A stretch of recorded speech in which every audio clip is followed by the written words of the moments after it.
Bonsoir. La conférence va bientôt démarrer. Merci de patienter quelques instants, le temps que tous les internautes puissent se connecter.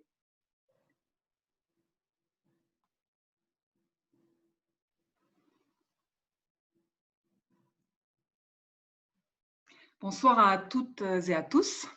Alors, je suis Bérengère Matta, déléguée à la mobilisation citoyenne. Je suis ravie de vous accueillir ce soir en direct sur Facebook pour cette seconde conférence organisée par SOS Méditerranée et consacrée aujourd'hui au défi du sauvetage en mer en temps de pandémie. Pour analyser cette question et pour revenir sur les dernières actualités de notre navire ambulance l'Ocean Viking en Méditerranée centrale, nous accueillons deux intervenants. Bonsoir à tous les deux. Je vais vous laisser vous présenter en précisant pour les personnes qui nous suivent quel est votre nom peut-être, quelle est votre fonction au sein de SOS Méditerranée et puis peut-être aussi d'où vous nous rejoignez. Bonsoir à tous et à toutes. Moi, je suis Caroline Aboussada, je suis la directrice de SOS Méditerranée Suisse et je suis basée à Genève. Donc, je vous parle de Genève. Voilà. Bonsoir à toutes et tous. Merci Bérengère, Caroline. Je suis Frédéric Penard, je suis le directeur des opérations de SOS Méditerranée et je vous parle depuis Marseille. Merci à vous deux et puis merci à toutes les personnes qui nous ont déjà rejoints sur Facebook pour cette seconde visioconférence de SOS Méditerranée. Je vous rappelle que cette conférence va durer 1 heure environ, que nous prendrons le temps avec nos deux intervenants dans la première demi-heure d'expliquer le contexte particulier du retour en mer de SOS Méditerranée, de ses enjeux et la façon dont les équipes s'y étaient préparées. Nous pourrons répondre ensuite à vos questions dans la seconde partie de cette conférence. Si vous nous suivez avec un profil Facebook, vous pouvez les poser, vos questions, directement en commentaire de cette vidéo.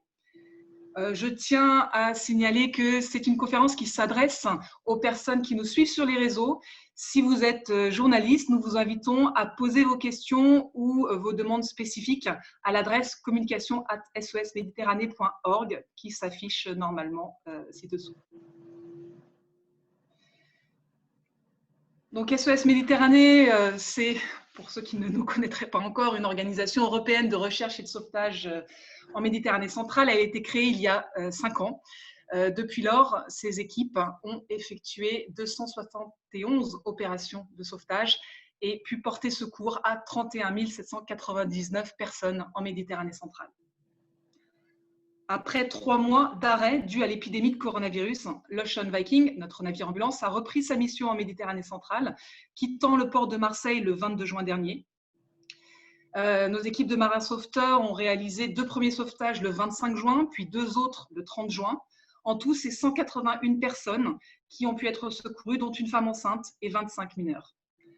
Après 11 jours d'attente interminable en mer, dans des conditions terribles sur lesquelles nous reviendrons plus tard avec nos intervenants, l'Ocean Viking a enfin reçu l'autorisation dimanche dernier de débarquer les rescapés dans le port de Porto Empedocle en Sicile. Avant de revenir plus en détail sur l'actualité chargée de ces derniers jours, pouvez-vous nous expliquer ce qui, après 3 mois de suspension des opérations, a permis la reprise des activités de recherche et de sauvetage en mer? Caroline, peut-être? Tu veux démarrer? Oui, merci beaucoup. Juste pour préciser, ces 3 mois de suspension d'opérations en mer, c'était certainement pas 3 mois de suspension des opérations tout court, parce qu'il y a eu énormément de travail qui a été fait à terre par les équipes, justement pour préparer ce retour et le préparer dans les meilleures conditions possibles. Je pense qu'il y a 3 éléments qui ont permis, enfin il y a 3 un peu groupes comme ça d'éléments qui ont permis le retour en mer. Il y a tout d'abord SOS Méditerranée, enfin, ce que nous on a fait au niveau de la préparation. Les équipes, il y a eu un énorme travail de préparation par rapport à cette pandémie et pour assurer le meilleur retour possible en mer. Donc, ça a été tout un travail et de recrutement parce qu'il a fallu, c'est le moment où le partenariat avec MSF a été arrêté début mi-avril et on a dû donc internaliser toute cette capacité médicale. Les équipes ont été préparées. Il y a eu tout un travail notamment sur la de s'assurer que les gens pourraient effectuer une quarantaine avant d'aller sur le bateau pour être sûr qu'il n'y ait aucun cas de contamination en partant de Marseille. Donc, tout ce premier bloc, c'est vraiment tout le travail qui a été fait au niveau de SOS Méditerranée et surtout des opérations pour assurer ce retour en mer dans les meilleures conditions possibles. Le deuxième bloc, c'est par rapport à cette pandémie. On est en gros en mars, avril, mai, c'est un peu les moments les plus difficiles, mais la situation commence à s'améliorer un petit peu. En tout cas, par exemple en Suisse, le déconfinement a commencé le 11 mai, donc ça a commencé un peu à s'assouplir un peu sur la possibilité de sortir et la possibilité de bouger également au sein de l'Europe et ailleurs. Et du coup, on a également une diminution des cas. Enfin, il y a toute une amélioration comme ça au niveau contexte pandémique qui s'opère, qui fait que nous, on estime que ce sont aussi des conditions qui sont maintenant plus favorables à un nouveau départ. Et peut-être le troisième bloc, c'est plutôt par rapport aux États. C'est vraiment, on se rend compte qu'il y a une plus grande ouverture au dialogue de la part des États. Et on se dit que, en tout cas, la possibilité de pouvoir repartir et de pouvoir réengager un dialogue avec les États avec lesquels on travaille quand même assez régulièrement sont prêtes. Donc, c'est vraiment un peu ces trois blocs qui, je pense, sont importants et qui donc ont permis le départ en mer le 22 juin de l'Ocean Viking. Merci Caroline. Donc, tu l'as dit, les équipes de SOS Méditerranée ont profité de ces longues semaines de confinement pour préparer un retour dans des conditions qui restent quand même inédites. Est-ce que vous pouvez nous raconter comment s'est déroulée cette première rotation de sauvetage post-confinement en Méditerranée centrale ? Notamment peut-être commencer sur les conditions et le contexte dans lequel se sont déroulés les tout premiers sauvetages que j'ai cités en introduction de cette conférence, donc les 25 et 30 juin. Fred, peut-être oui, avec plaisir. Alors, avant de parler des premiers sauvetages, cette 9e rotation, donc 9e mission en mer de l'Ocean Viking, qui a démarré bientôt, alors même que les pays européens étaient encore confinés. Elle a commencé pour les équipes qui sont à bord encore aujourd'hui le 1er juin. Parce que nous avons eu cette période de 15 jours où on a soumis les équipes à une période d'isolement volontaire pour garantir de ne pas infecter le navire avec le Covid. C'était une des mesures les plus importantes de préparation au retour en mer en épidémie de Covid. Et puis, vous le disiez, le navire est parti de Marseille, du port de Marseille, où il était arrivé début mars, est parti le 22 juin. Très rapidement, les premiers jours, il était très important, notamment avec une équipe élargie, on y reviendra, de reprendre, comme à chaque mission, tous les enjeux de formation, de répétition, d'entraînement. Donc, il y a eu plusieurs entraînements dès le départ de Marseille, dès le lendemain, au large de la Corse, puis un second au large de la Sardaigne, puis un troisième au sud de la Sardaigne, en mer, des entraînements à terre, sur le pont, sur la prise en charge des cas d'urgence, des entraînements médicaux, enfin tout ce travail de préparation a été fait. Et ces entraînements, on a toujours à cœur de les faire avant même d'arriver dans une zone où il pourrait y avoir des situations de détresse. Et grand bien nous a pris parce que effectivement, approchant l'île de Lampedusa, c'est-à-dire vraiment à l'entrée de la zone où potentiellement il y a des détresses en Méditerranée centrale, nous avons commencé à être alertés sur différents cas de navires rapportés en détresse, soit par des avions, soit par des hotlines de secours. Le 25 juin, c'était il y a maintenant 3 semaines, le 25 juin, l'Ocean Viking a fait 2 opérations pour recueillir 118 personnes à bord. C'était 2 opérations sur des embarcations en bois surchargées, des barques.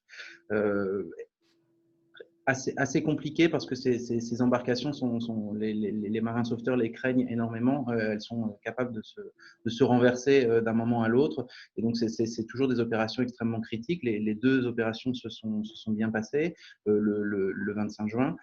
118 personnes sont arrivées à bord. Et donc, dès ce jeudi soir dès le vendredi matin, pardon, le premier réflexe de l'équipe a été de demander assistance au centre de coordination des sauvetages de Rome et à celui de La Valette, donc Malte et l'Italie, pour le débarquement des personnes secourues en mer. Cette demande a été faite directement aux autorités italiennes et maltaises parce que ces sauvetages ont eu lieu, on ne l'a peut-être pas assez dit ces derniers jours, ont eu lieu dans la zone qui est, selon les conventions SAR, les conventions donc de recherche et de sauvetage, la zone qui est sous la responsabilité de coordination de Rome et de La Valette. Donc, c'est la raison pour laquelle on a demandé l'assistance de ces pays côtiers pour le débarquement des personnes le plus tôt possible, comme le demande le droit maritime. Les choses ont traîné. Le samedi, nous n'avions pas d'informations. Le dimanche, une autre alerte est arrivée, ce qui nous a amené à faire un long transit jusqu'à une embarcation en détresse que nous n'avons jamais pu rejoindre parce qu'elle a été interceptée par les gardes-côtes libyens. Puis le navire est remonté vers le nord, toujours entre l'Italie et Malte, en attendant la désignation d'un port de débarquement. Le mardi 30 juin, à nouveau 2 alertes consécutives à peu près au même endroit que les premiers sauvetages, c'est-à-dire au sud de l'île de Lampedusa, à environ 30 ou 40 000 selon les sauvetages. 2 alertes consécutives nous ont amené à faire 2 autres sauvetages. À nouveau des barques en bois, l'une surchargée, l'autre avec moins de monde, mais dans un état en pleine nuit. Et ce sont donc 180 personnes que nous avions le 30 juin au soir. Alors 180 et non pas 181 parce que le lundi soir, nous avions demandé l'évacuation médicale d'une personne aux autorités de Malte et de l'Italie, et les gardes-côtes italiens avaient évacué une personne qui était mal en point et qui avait besoin de soins à terre le lundi soir à Lampedusa. Le mardi soir, le mercredi matin, ça fait déjà quasiment une semaine que les premiers rescapés ont été pris en charge à bord de l'Ocean Viking.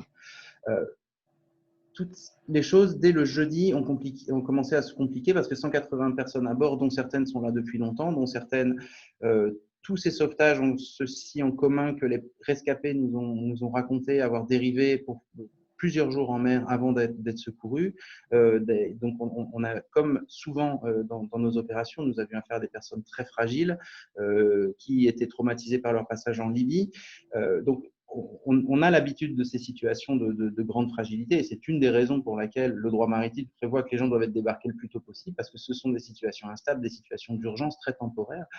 Dès le jeudi, nous avons remarqué que la situation était relativement tendue. Le mercredi, pardon, après la seconde série de sauvetage, parce que des personnes étaient extrêmement fragiles psychologiquement et les choses ont commencé à aller très mal parce que nous avons eu 2 personnes qui se sont jetées à l'eau et donc cette tentative de suicide qui se sont jetées par-dessus bord que nos sauveteurs ont pu récupérer immédiatement parce que la mer était relativement calme et qu'on a pu jeter des instruments de flottaison et donc on a pu récupérer les personnes.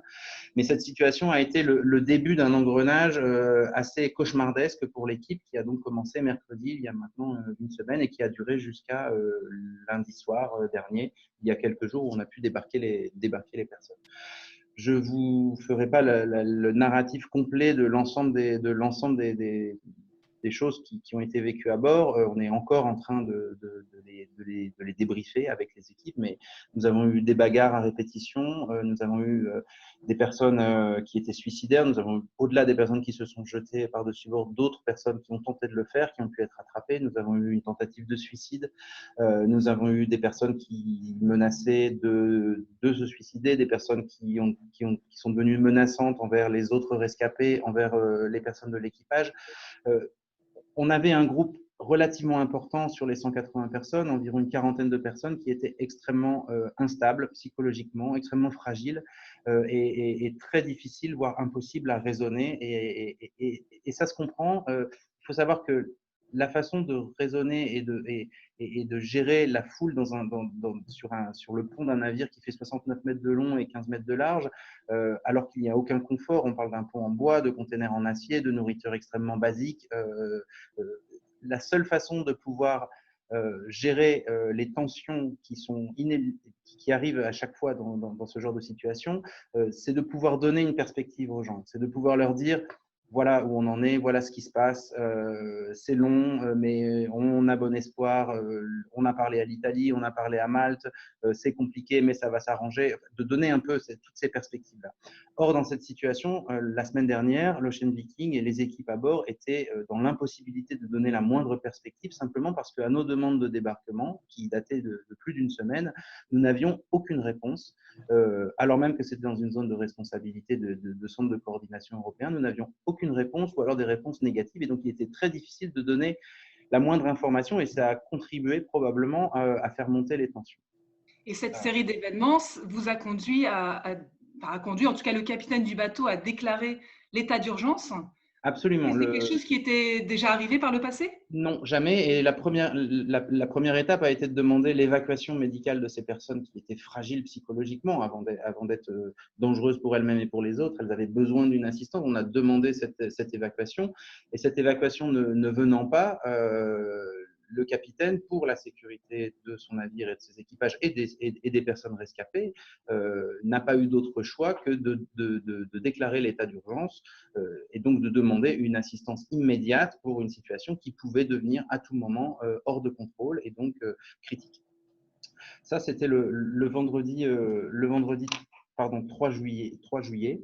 Ce qui est extrêmement frustrant dans cette situation et ce qui est toujours quelque chose que nous sommes en train de débriefer avec les équipes à bord, c'est que quand bien même cette déclaration d'urgence a eu lieu le 3 juillet, le débarquement des personnes n'a eu lieu que dans la nuit du 6 au 7. Donc il y a eu encore 3 longues journées avec cette situation de tension extrême à bord et cette situation qui n'a pas changé, c'est-à-dire qu'à tout moment, elle pouvait devenir hors de contrôle et dangereuse pour les équipes, pour les rescapés. Les autorités italiennes ont d'abord envoyé un psychologue, un docteur qui a fait sa propre évaluation, qui a pu confirmer dimanche dernier que la situation était à tout moment pouvait devenir hors de contrôle. Puis un test de Covid a été mis en place pour l'ensemble des rescapés. Donc un test a été mis en place le dimanche également. Et enfin, nous avons eu l'information dimanche soir d'un débarquement à Porto Empedocle, ce qui était à une nuit de route. Donc, le navire s'est présenté dans la rade de Porto Empedocle lundi matin. Et il y a eu encore une très longue journée d'attente puisque le navire est arrivé vers 7-8 heures du matin et ce n'est que vers 3 heures du matin dans la nuit de lundi à mardi que les personnes ont pu être débarquées au port à Porto Empedocle, d'où elles ont été transférées sur un navire mis en place pour la quarantaine des personnes, le Moby Zaza, un ferry italien. Qu'est-ce qui explique, selon toi, ce long silence radio des autorités maritimes? Alors, le silence radio des autorités maritimes, on est malheureusement depuis 2 ans un peu habitué, toujours aussi choqué, mais un peu habitué, simplement parce que les États européens n'arrivent pas à s'organiser entre eux, les États côtiers mettent du temps à prendre les responsabilités qui sont les leurs, celui de donner une assistance pour le débarquement des personnes. Et c'est bien tout le nœud du problème pour lequel SOS Méditerranée demande à ce que des solutions prévisibles soient là et que ce n'est pas une fois qu'on est face à un bateau avec des rescapés qu'on essaye de trouver une solution. Il faut que ces solutions existent en amont. C'était relativement long, particulièrement long. 11 jours, c'est l'une des plus longues attentes en mer que nous ayons eues. Aujourd'hui, ce qui explique cette attente et cette non-réponse, c'est qu'au niveau européen, les États n'ont pas réussi à trouver un système qui permette, et à l'Italie et à Malte, de remettre en place un système qui soit respectueux du droit maritime, qui, disons-le à nouveau, et on l'a vécu vraiment de façon très précise ces derniers jours, la question de débarquer les gens de façon la plus rapide possible, ce n'est pas une question juste de principe, c'est une question de logistique, c'est une question de… on sait que des personnes secourues en mer ont besoin d'une assistance, ça peut être un besoin d'une assistance médicale, ça peut être le besoin d'une assistance en termes de protection, ça peut être le besoin d'une assistance psychologique, ça peut être le besoin d'être prise en charge, y compris parce qu'elles sont instables et qu'elles sont dangereuses pour elles-mêmes ou pour les autres. C'est des situations qui existent sur toutes les mers du globe. Et le fait de faire attendre les navires rend ces situations extrêmement périlleuses. Donc, ce n'est pas juste par principe qu'on demande à ce que les gens débarquent le plus tôt possible, c'est parce qu'un navire n'est pas un endroit où les gens doivent rester plus que nécessaire quand ils sont dans ces situations extrêmement périlleuses. Merci Frédéric. Avant de passer à la question suivante, on va inviter les internautes à monter à bord et passer une petite séquence vidéo prise sur l'Ocean Viking ces derniers jours. Caroline et Frédéric, vous êtes invités à commenter cette vidéo une fois qu'elle leur a été diffusée.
Listen to me.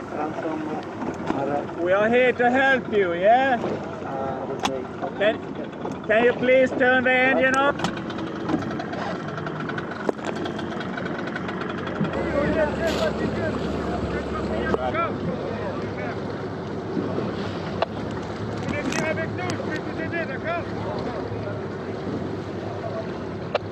Four children, one woman. Okay, good copy. Thank you.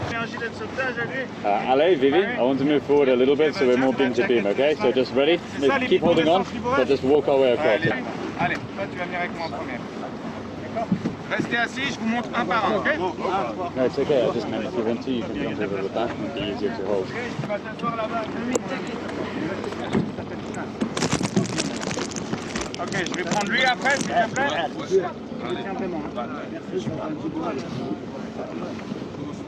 Doucement et tout va bien se passer, super.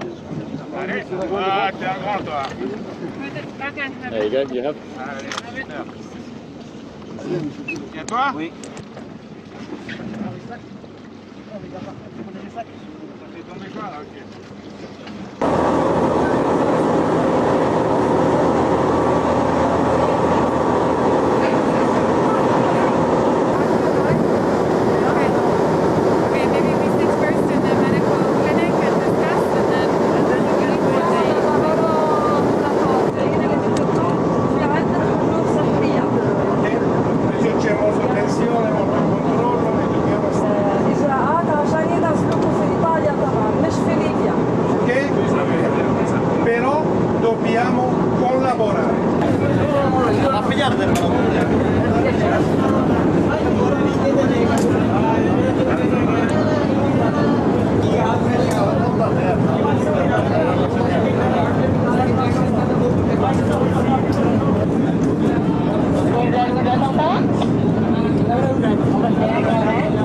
Yeah, the next one.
Frédéric, Caroline, est-ce que vous souhaitez commenter quelques images? Juste 2 mots, ce sont des morceaux de la rotation qui ne peuvent évidemment pas se résumer en 4 minutes, mais il y a d'abord des exemples de sauvetage, deux des sauvetages, je crois que ce sont ceux du 30 juin, où l'on peut vraiment voir ces barques surchargées qui peuvent se renverser à tout moment. Les internautes auront vu aussi dans la vidéo, mais Caroline y reviendra, je pense, les contraintes que font poser les procédures Covid à bord, et notamment la distanciation que ça amène, notamment entre les personnes et dans l'équipe, les masques, la prise de température tous les jours pour pouvoir suivre l'état des équipes et l'état des rescapés. Les images qui ne sont pas là, évidemment, parce qu'il n'y a aucune image de ça, ce sont les bagarres, les tentatives de suicide, les gens qui se jettent à l'eau. On a quelques images, évidemment, de ça, parce que vous imaginez bien qu'à ce moment-là, toutes les équipes étaient sur le pont en gestion. Et je tiens vraiment à souligner que les équipes, sur les 5 derniers jours, avant le débarquement, ont travaillé non-stop avec pratiquement pas de sommeil pour pouvoir continuer à maintenir sous un certain contrôle une situation qui pouvait devenir extrêmement dangereuse à tout moment.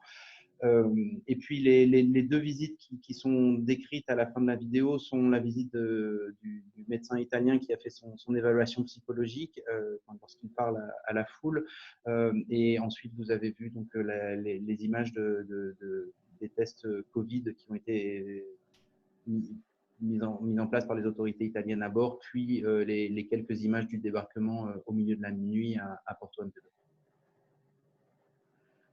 Merci. Ouais, peut-être juste pour faire un point sur toutes les mesures qui ont été mises en place par rapport à la pandémie. D'abord revenir sur un peu le changement qu'a créé le départ de MSF et du coup l'internalisation de la capacité à la fois médicale et la capacité d'offrir une protection aux rescapés. On a maintenant une équipe qui est sur le bateau, c'est 22 personnes. C'est à la fois toute l'équipe de recherche et de sauvetage, ce qu'on appelle les SAR Team Members, qu'on voit là sur les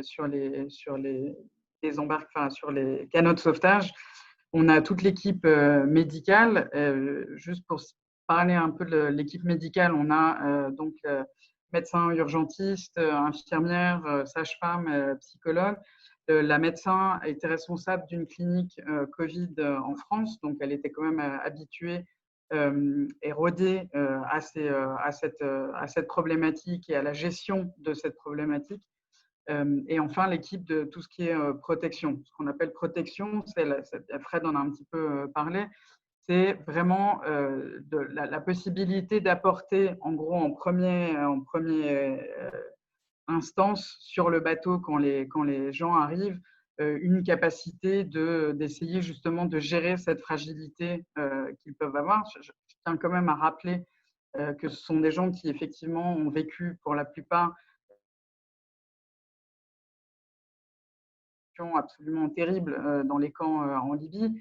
Certains ont tenté la traversée plusieurs fois, donc certains se sont fait renvoyer en Libye, se sont refait torturés, violés et autres avant de finalement être à qui on a pu porter secours. Ce sont des personnes qui là on a eu le cas aussi sur la dernière rotation de gens qui ont dérivé 5 à 6 jours avant qu'on puisse leur porter secours.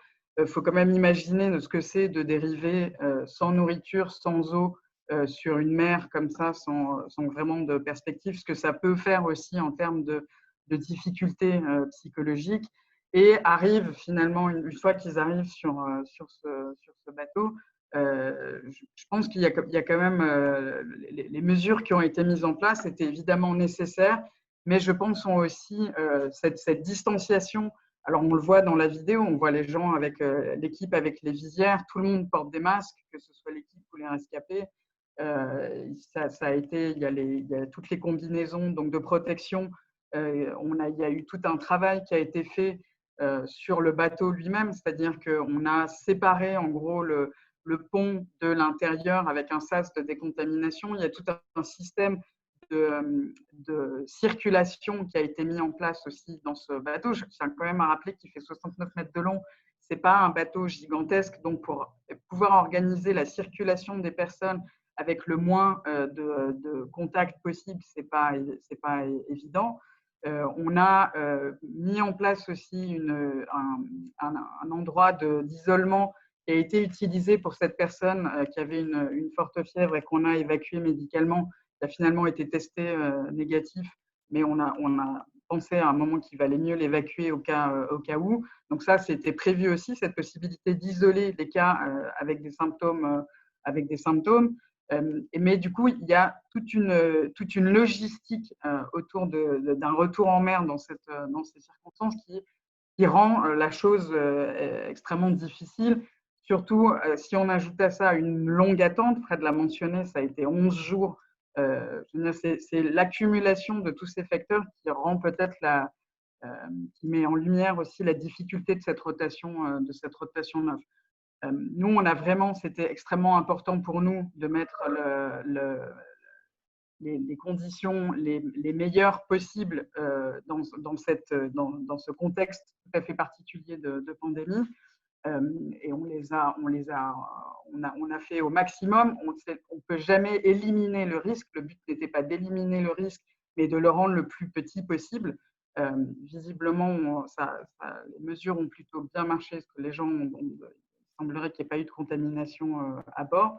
Mais voilà, ça rend en tout cas, et on le voit même dans les sauvetages en tant que tels, que la combinaison, la visière, le masque, et aussi peut-être l'impossibilité d'avoir des contacts. Voilà, on sait qu'il y a eu, ça a été cette non-possibilité de contact avec les équipes rend la chose beaucoup plus difficile. Et en même temps, elle était absolument nécessaire vu le contexte tout à fait particulier dans lequel on repartait. Des contraintes donc, mais un retour en mer de façon responsable, avec une conscience des risques importants et en même temps tous les moyens qui ont été mis en œuvre pour limiter ces risques au maximum. On imagine que tout ça a coûté cher. On sait aussi que l'internalisation de l'équipe médicale a eu pour conséquence un surcoût pour l'association. On sait aussi que le retrait, le désengagement de Médecins sans frontières, dont on a beaucoup parlé déjà à la précédente conférence, a eu un impact financier important aussi sur l'association.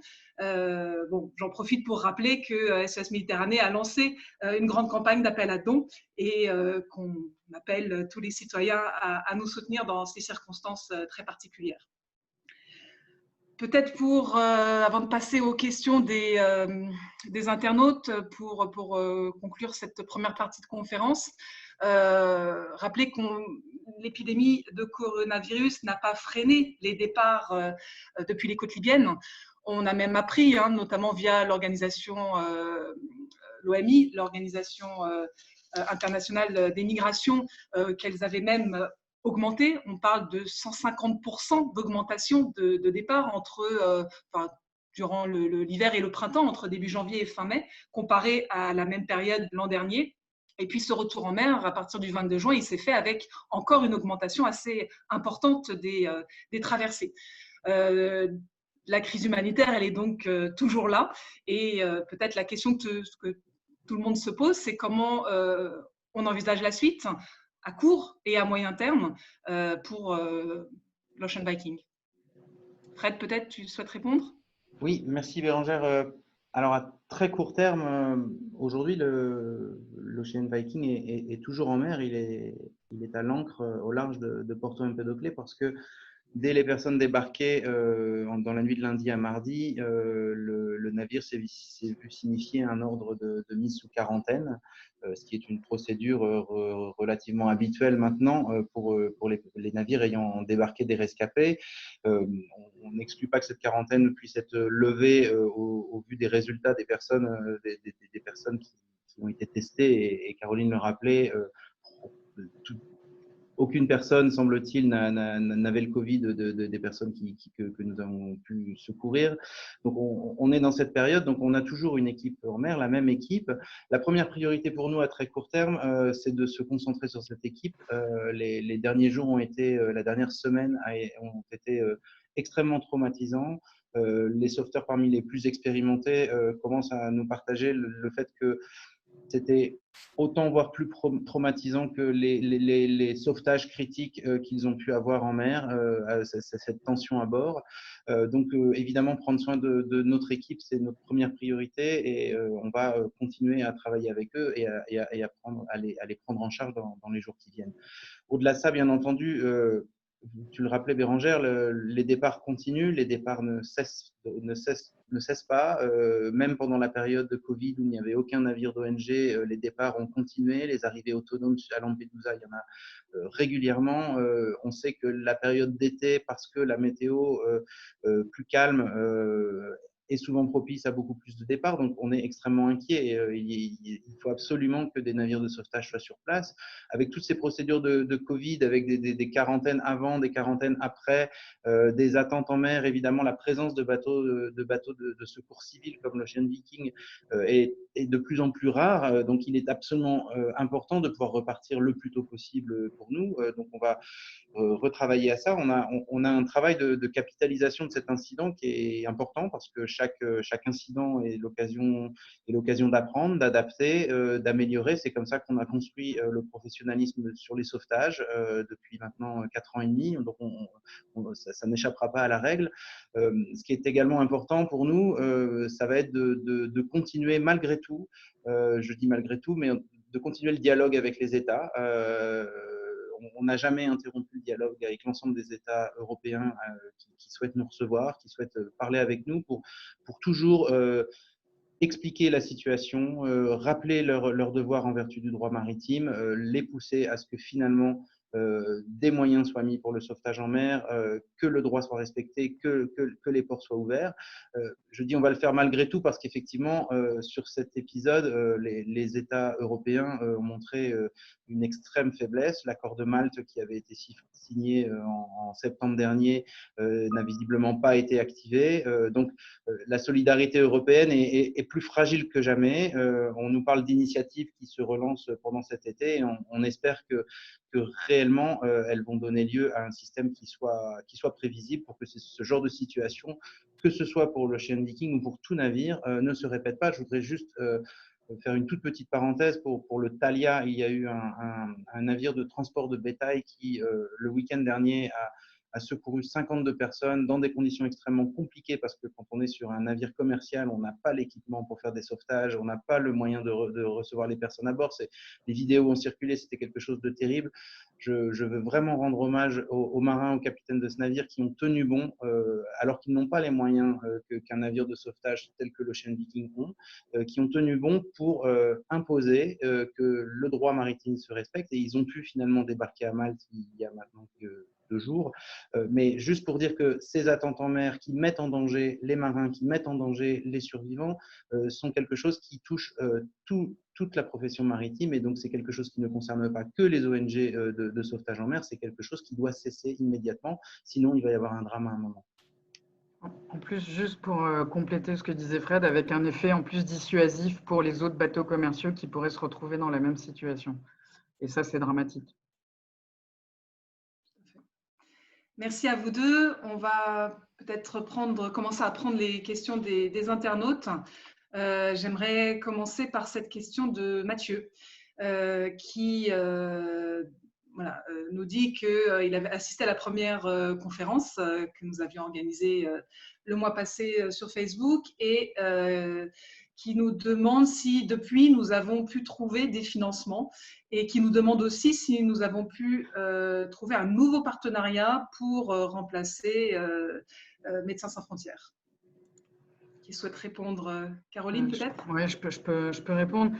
Alors, au niveau des finances, c'est bien, Bérangère, que tu aies rappelé cet appel à dons parce qu'en fait, on se retrouve dans une situation un peu particulière. C'est-à-dire que de demander aujourd'hui de l'argent à d'autres fondations ou d'autres organisations qui pourraient nous soutenir en plein milieu d'année, c'est jamais facile. Et parce que généralement, les budgets sont prévus sur l'année d'avant pour l'année qui suit.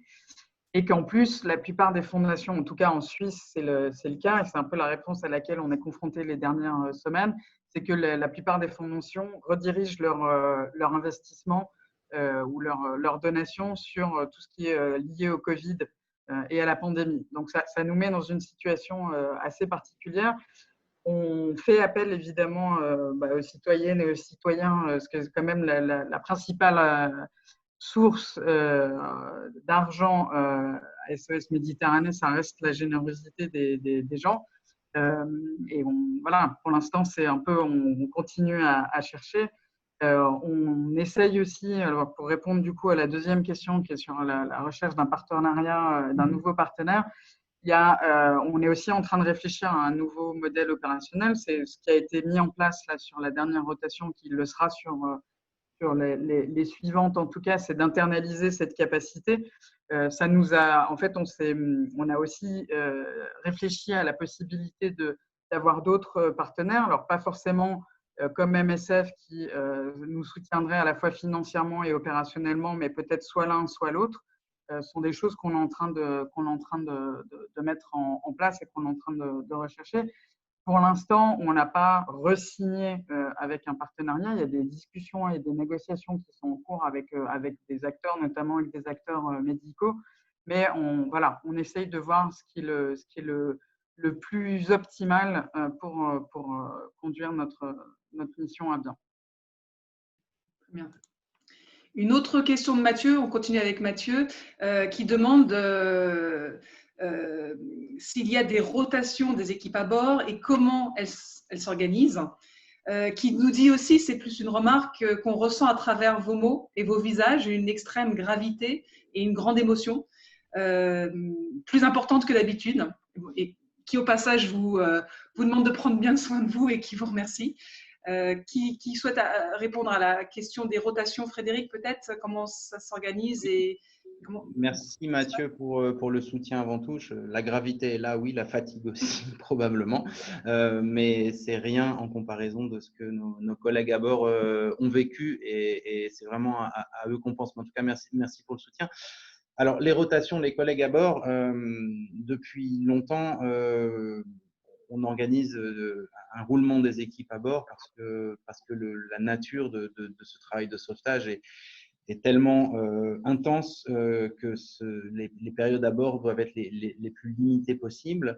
On a aussi une contrainte de transmission d'expérience pour faire en sorte que le professionnalisme reste extrêmement aigu, parce que c'est ça aussi qui garantit notre sécurité. C'est la façon optimale de mener des opérations de sauvetage périlleuses. C'est ce savoir-faire qui doit vraiment se transmettre d'une équipe à l'autre. Donc, en théorie, on fait tourner les équipes par moitié à chaque mission, à chaque rotation, pour que la moitié de l'équipe change systématiquement, ce qui fait qu'une personne ne fait pas plus de 2 missions consécutives et ensuite se repose un temps au moins équivalent ou parfois un peu moins, mais on puisse se reposer. Sur un incident critique comme ça, on est en train de tout revoir ça pour potentiellement changer, y compris potentiellement l'ensemble de l'équipe. Tout dépendra évidemment de leurs forces et des forces qui leur restera à l'issue de cette quarantaine. C'est quelque chose qu'on est complètement en train d'analyser et on a aussi, heureusement, depuis maintenant 4 ans et demi, beaucoup de sauveteurs qui sont passés sur l'Aquarius puis sur l'Ocean Viking. On a énormément de collègues médicaux qui viennent vers nous, qui souhaitent nous soutenir. Merci d'ailleurs à tous ceux qui posent des candidatures. C'est très important pour nous de pouvoir rassembler les meilleurs professionnels possibles, marins, médicaux, pour pouvoir monter des équipes. Et donc, c'est quelque chose qu'on est en train de travailler aujourd'hui. Merci. Je prends maintenant une question de Françoise, je vais la lire, qui dit « Nous avons suivi votre dernier sauvetage périlleux et étions horrifiés à chaque fois que l'attente se prolongeait en mer, alors qu'il y avait urgence pour les rescapés et l'équipage. Votre ONG est financée par des citoyens européens. Alors, que peuvent faire ces citoyens depuis terre, notamment pour porter vos voix et pour que ces blocages inhumains ne se poursuivent pas ?» je peux prendre cette question. Je pense que ce qui fait quelque part la beauté de SOS, c'est cette mobilisation des citoyennes et des citoyens qu'il y a autour de notre action. On l'a souvent dit, que comme ça peut paraître un peu naïf, mais on dit souvent, finalement, ce bateau, c'est votre bateau. Et en fait, je pense que c'est quand même ce qui est absolument fondamental à retenir. On a besoin que nos messages soient relayés le plus possible. Et là, on l'a vu là, les derniers jours. On a eu énormément de messages de soutien. On a énormément de gens qui ont relayé nos demandes. Alors, on essayait d'envoyer régulièrement un update sur la situation pour raconter ce qui se passait à bord et un peu quelles étaient les demandes au fur et à mesure. Ça a été beaucoup relayé. Ça, c'est vraiment des choses qu'il faut continuer à faire. C'est important que cette information, elle puisse être passée, elle puisse être relayée le plus possible. Donc ça, c'est vraiment quelque chose qui est faisable. Nous, on a vu en Suisse on a monté plusieurs antennes de bénévoles. C'est aussi quelque chose qui est extrêmement important pour nous. Ce sont des bénévoles qui sont extrêmement engagés et je les remercie encore une fois ici parce que vraiment, ça nous a… juste pour vous donner un ordre de grandeur, nous, on est 5 sur l'équipe en Suisse et on a quasiment 9 antennes de bénévoles avec énormément de gens. On a plus de 120 bénévoles actifs maintenant qui ont permis de monter des événements, des conférences, des concerts. Alors maintenant, il y a énormément de choses qui se passent en ligne à cause de la pandémie, mais toute cette mobilisation, elle est fondamentale. Et on ne tiendrait pas sans ça. Et en fait, l'idée, c'est vraiment que en fait, tous les gens qui nous soutiennent et qui nous suivent puissent porter et faire un peu caisse de résonance au niveau européen des messages qu'on doit porter. Je pense qu'on l'a vu sur les phases un peu critiques de l'association, c'est-à-dire quand on a eu l'histoire en 2018, quand on avait 630 rescapés à bord et qu'on a dû aller à Valence, toute la mobilisation qui a eu lieu autour de ça, la mobilisation par exemple en Suisse de manière assez incroyable autour de l'idée de donner un pavillon suisse à l'Aquarius ou la mobilisation là, les derniers jours, que sans cette mobilisation, nos messages ne seraient pas audibles et ne seraient pas audibles pour les États. On a aussi fait le choix au niveau opérationnel de vraiment favoriser le dialogue avec les États. Donc, c'est pas toujours facile, Fred l'a dit, surtout les derniers jours, ça a été extrêmement difficile de toujours rester constructif et ouvert. Mais c'est aussi important que cette mobilisation, qu'elle se fasse au niveau européen et même plus loin. Et ça, pour nous, c'est fondamental. Tu rappelles, Caroline, la nécessaire mobilisation des citoyens. Et d'ailleurs, on sait que l'Aquarius et puis par la suite l'Ocean Viking ont pu être affrétés grâce à cette formidable mobilisation citoyenne, grâce au financement des citoyens. Et puis, il y a tout ce volet en fait, de témoignages que peuvent en fait relayer nos bénévoles à terre. On dit souvent que c'est aussi la mobilisation citoyenne à terre qui permet de sauver des vies en mer. Je fais le lien maintenant avec une autre question pour aller plus loin et peut-être aller plus loin dans la question que soulevait aussi Françoise.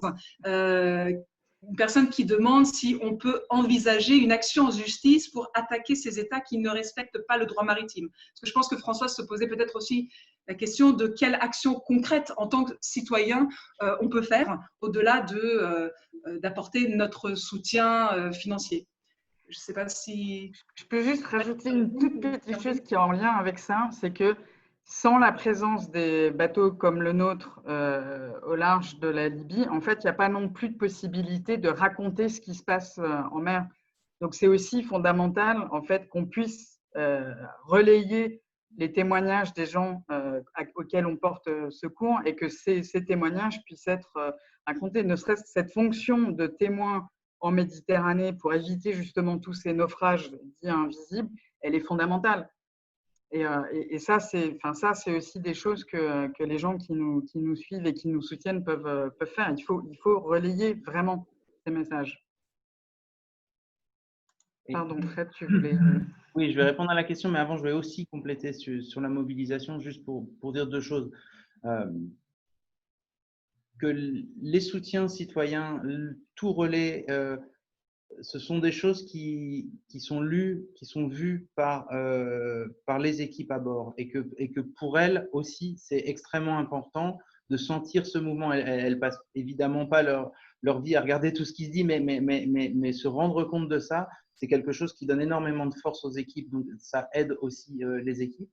Et puis l'autre chose que je voulais dire, c'est que on est dans un système, malheureusement, où on voit depuis maintenant 2 ans des États européens qui font la sourde oreille, qui ne veulent pas voir ces réalités. On a beau le dire et le redire. Et on a vu que les quelques avancées qu'il y avait, c'était quand les citoyens faisaient vraiment caisse de résonance à ce message. Pour revenir au thème d'aujourd'hui, la pandémie est vraiment quelque chose d'intéressant parce que partout dans le monde, et en Europe en particulier, au moment où la première vague pandémique a touché la plupart des pays européens, les gens ont montré énormément de résistance, se sont extrêmement organisés pour sauver les vies des autres. On leur a dit restez chez vous, mettez de côté votre liberté, mettez-vous en danger d'une certaine façon pour un objectif suprême qui est celui de sauvegarder la vie des autres. Et pouvoir dire que ça, c'est important, ce n'est rien d'autre que ce que nous disons nous pour la vie en mer. La sauvegarde de la vie, c'est la première priorité. Toutes les autres considérations sont des choses qui sont évidemment à prendre en compte, mais qui sont à prendre en compte à terre avec des personnes vivantes. Et donc, plus on redira ce message qui n'est malheureusement pas évident pour les politiques aujourd'hui, plus on continuera à faire avancer les choses. Est-ce qu'une action en justice est possible? Il y a eu de nombreuses actions en justice dans le passé. Des États ont été condamnés. Le devoir d'assistance est quelque chose qui existe toujours. Bien sûr, des actions potentiellement sont possibles. C'est quelque chose qui est complexe à mener, qui prend extrêmement de temps. Et ce n'est pas le mandat premier d'SOS Méditerranée que de devenir une organisation qui mène des procès. Simplement, aujourd'hui, ça peut être une façon de faire écouter, de faire entendre aux États le besoin de respecter le droit maritime. Des actions sont en cours, on verra ce que ça donne, mais les actions juridiques, c'est potentiellement quand personne n'est au courant. Or, aujourd'hui, c'est impossible que personne ne soit au courant. Caroline le rappelait, les navires civils témoignent de la situation, les médias relayent, les citoyens relayent, les États sont informés directement par nous, par d'autres. Donc, à un moment, il faut vraiment dire ça suffit au boulot, trouvons une solution pour gérer des gens qui meurent à nos portes. C'est quand même pas si compliqué, ça a été fait dans le passé et c'est vraiment quelque chose qu'il faut mettre en place aujourd'hui. Et la même personne posait une seconde question, qui est: allez-vous pouvoir tenir financièrement? Caroline, qu'en penses-tu? On ne t'entend plus, Caroline. Caroline a coupé son micro. Je sais, ça m'arrive systématiquement au moins une fois dans les conférences. Pardon, c'était maintenant. Je disais, c'est une très bonne question en fait, parce que on a quand même ce trou laissé par le départ d'AMSF qui, je le rappelle, participait et à l'affrètement et à l'équipe médicale. Et voilà, c'est un peu c'est une des activités aussi principales à l'heure actuelle, c'est d'essayer de trouver des soutiens et des soutiens financiers aussi.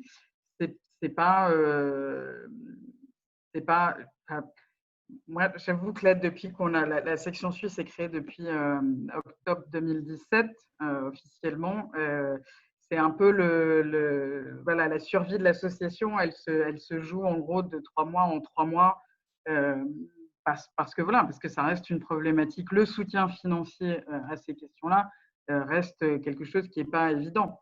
D'ailleurs, j'avais dit une fois en plaisantant à moitié que il faudrait peut-être qu'on envisage de mettre des petits chats sur le bateau, parce qu'en fait, les petits chats, ça marche mieux en termes de collecte de fonds.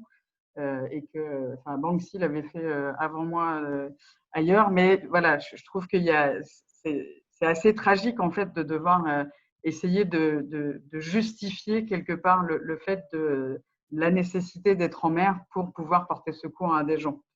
Et voilà, et de dire qu'en fait, c'est pas, comme Fred l'a très bien rappelé, que la solidarité et cette nécessité de pouvoir porter secours, elle est valable à Genève, à Marseille et en mer. Enfin, c'est pas une question, cette espèce de différence qu'on fait entre la nécessité de pouvoir porter secours à terre et celle en mer,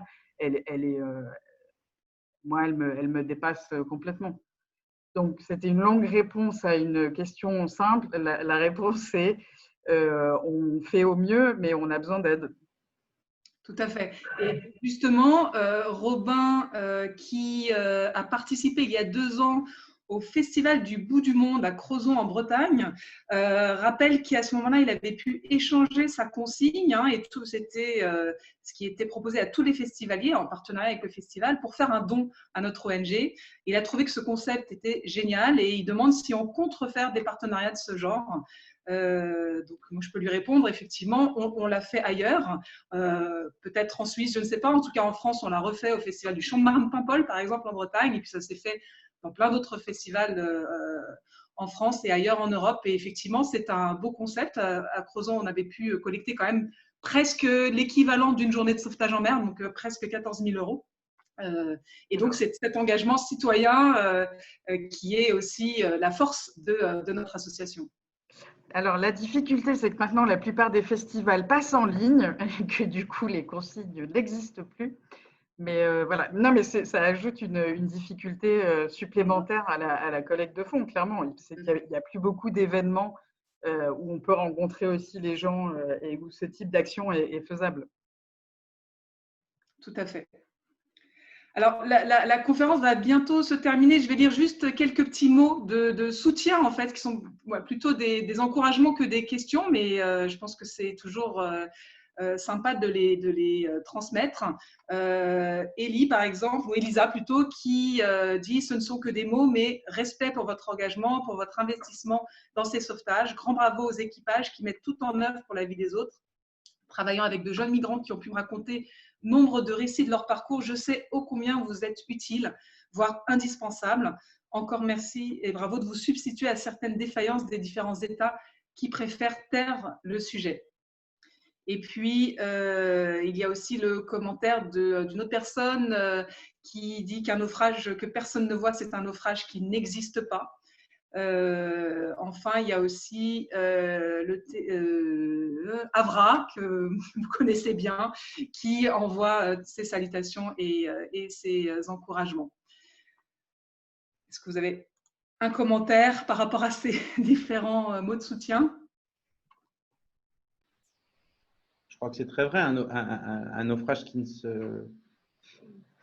ne se voit pas n'existe pas. Et on parle toujours des chiffres de l'Organisation mondiale des migrations internationales qui essaye de répertorier les personnes disparues en mer, mais qui avoue elle-même que ce chiffre est imprécis parce que il y a malheureusement des naufrages dont on ne sait pas que les bateaux étaient partis et ils ne sont jamais arrivés. Et donc, on rappelle que la Méditerranée centrale, encore aujourd'hui, c'est l'axe migratoire le plus meurtrier au monde. Donc, on ne parle pas d'une petite urgence, c'est une urgence humanitaire majeure, pourtant tout à fait à portée de résolution. Donc, c'est ce qui nous scandalise chez SOS Méditerranée, c'est le fait de voir la solution. Si des citoyens peuvent le faire avec un bateau, que pourraient faire les États européens avec quelques bateaux? Aujourd'hui, une opération était en place, une opération européenne était en place en Méditerranée centrale. Elle s'est déportée sur une autre zone, donc avec énormément moins de possibilités de faire de sauvetage. Donc aujourd'hui, nous sommes extrêmement seuls en Méditerranée centrale et c'est quelque chose qui doit changer. Merci Frédéric. Peut-être avant de conclure, rappeler encore une fois que si SOS Méditerranée, c'est une organisation humanitaire très professionnelle de sauvetage en mer, c'est aussi et avant tout, Caroline l'a dit, un mouvement de citoyens européens qui se sont mobilisés face à cette situation inacceptable de noyade, faute de secours en Méditerranée. Et que c'est grâce à la mobilisation de dizaines de milliers de citoyens qu'on a pu affréter l'Aquarius en 2016 et puis remplacé par l'Ocean Viking par la suite, et qu'on a pu porter secours, continue à porter secours aux hommes, aux femmes et aux enfants qui fuient la Libye au péril de leur vie sur des embarcations de fortune. Donc je rappelle à nouveau qu'on a besoin du soutien de tous pour maintenir nos opérations en Méditerranée centrale, tant que des vies y seront en danger.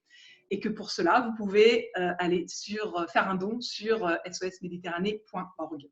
Et puis la mobilisation citoyenne, c'est aussi celle de 800 bénévoles qui sont engagés au sein de nos 4 associations européennes. Caroline, tu as parlé des bénévoles en Suisse. Il y en a sur les 4 associations européennes, c'est-à-dire en Allemagne, en France, en Italie et en Suisse. Ils sont engagés pour sensibiliser le grand public, pour amener leurs concitoyens à ne pas détourner le regard, à témoigner et à agir pour faire cesser cette situation de naufrage à répétition. Et donc, encore une fois, c'est depuis 5 ans cette mobilisation à terre qui permet de sauver des vies en mer. Vous pourriez d'ailleurs rencontrer nos bénévoles et retrouver SOS Méditerranée cet été dans plusieurs villes en France et en Suisse, notamment à travers une expo photo qui est présentée à partir du 1er août au festival Les Focales du Pays d'Auge à Honfleur. Il y a aussi une exposition photographique qui aura lieu, qui sera présentée dans la ville de Zurich à la fin du mois d'août, ainsi qu'une soirée de soutien qui aura lieu sur un bateau à Genève. Et puis à Paris, des bénévoles de SOS Méditerranée sont mobilisés tout l'été pour présenter l'association au grand public tous les dimanches dans les jardins de la Fondation Good Planet au domaine de Longchamp, dans le Bois de Boulogne. Tous ces événements et bien sûr toutes les actualités de SOS Méditerranée, vous pouvez les retrouver sur nos sites SOS Méditerranée France et SOS Méditerranée Suisse. Bien sûr, vous pouvez aussi nous suivre sur les réseaux sociaux, Facebook, Twitter, Instagram. Et enfin, n'hésitez pas à vous inscrire pour recevoir notre newsletter. Pour terminer, je rappelle que cette conférence a été enregistrée et qu'elle reste accessible en rediffusion sur les pages Facebook de SOS Méditerranée France et SOS Méditerranée Suisse. N'hésitez pas à la relayer pour sensibiliser le plus grand nombre aux actions de SOS Méditerranée. Je vous remercie, Caroline et Frédéric, et puis à bientôt, peut-être sur Facebook Live ou espérons-le plutôt en présentiel pour rencontrer le public en vrai. Merci beaucoup. Merci beaucoup. Bonne soirée. Au revoir.